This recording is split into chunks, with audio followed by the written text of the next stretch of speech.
یہ لفظ ہے ہاذا۔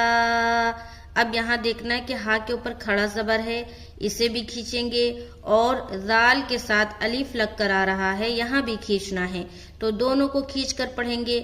ہا نکالنا بہت ہی آسان ہے، لیکن ذال حرف کو نکالنا ذرا مشکل ہو جاتا ہے، کیونکہ بعض اوقات یہ حرف ذال جو ہے زا بن جاتا ہے، کبھی لوگ جیم ادا کرتے ہیں اس کی جگہ میں، تو اگر اس طرح آپ کا ہوتا ہے تو اسے درست کریں۔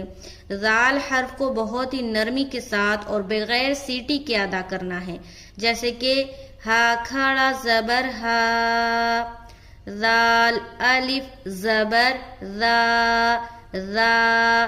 اگر آپ کہتے ہیں زا زا تو یہ والا جو ساؤنڈ ہے نا، یہ غلط ہے، یہ نہیں آنی چاہیے۔ ہاذا ہاذا